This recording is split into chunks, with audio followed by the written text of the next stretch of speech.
stairs. This isn't one of them.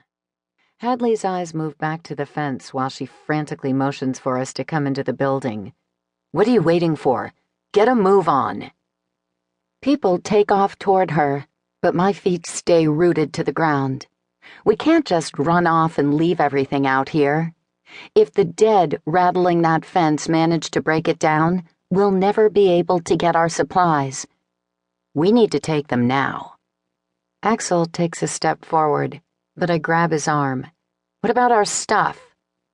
His gray eyes move toward the fence, and I follow his gaze. A tremor of terror moves through me like a snake swimming through my veins. The moans are louder now. The dead howl and shake the fence frantically, desperate to get in. It's holding, but who knows for how long. Axl must be thinking the same thing, because he doesn't run for the building. He turns and takes off toward the Nissan. Everybody, grab your gear! I shove my gun in the waistband of my pants as I jog to the car, then pull out my own things first. I toss them over my shoulder to free up my hands. I want to be able to carry more. The bags I grab are full of weapons, so they're awkward and heavy. The nylon straps dig into my arms, but I do my best to ignore it. We need to get as much in as possible before that fence collapses. I glance toward the building just as Joshua and Arthur run out. Joshua's expression is tense when he stops next to me and starts pulling things out of the car. Arthur is right behind him. He's in his 60s, and his arms are so thin, he doesn't look strong enough to carry much. But he grabs a huge box. Guess looks can be deceiving. Joshua flicks his brown hair out of his face, and his eyes meet mine. He gives me a smile that doesn't reach his eyes, then grabs a few bags out of the Nissan. Sorry it took so long.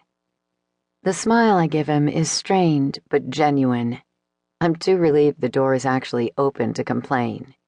Does he really think any of us could blame him? When Joshua went inside with that asshole, we had no reason to think he would be able to get the door open.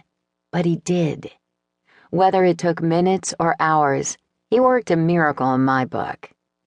Don't apologize. I grimace when the nylon straps shift on my arm.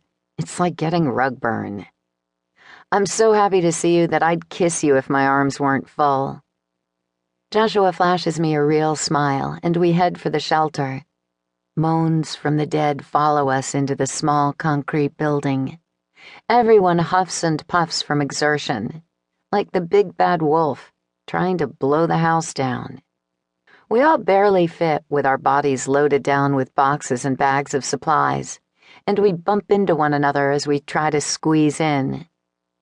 I should be relieved when the door shuts, cutting off the sounds and smells of the dead. But it's stiflingly hot and a tight fit. So many people bang into my arms and legs that I'm sure I'm going to be covered in bruises. I'll be alive, though. That's the important part. The door leading into the shelter is wide open, and Hadley Lucas stands next to it. I'm one of the closest people to her. She smiles, revealing those famous dimples, and actually takes 2 bags out of my hands before heading down the stairs. I didn't expect a Hollywood star to come to my rescue today, or ever for that matter. The stairwell is narrow and awkward to maneuver with an armful of bags. I'm right behind Hadley, and the footsteps of the others echo on the stairs at my back. No one talks. The panic and exhaustion from before hangs over us like a mushroom cloud. I haven't been able to completely relax yet. Maybe I'll never be able to relax. Even underground, the future is uncertain. We'll always feel trapped and cornered as long as those things are out there, waiting to rip into us. Somehow I manage to make it down to the next floor without tripping over myself or anyone else. I drop my things as soon as I'm off the stairs and take deep, soothing breaths while I try to calm my pounding heart. It doesn't work. I half expect Mitchell to pop out and shoot me in the head, or the dead to come charging down the stairs behind us.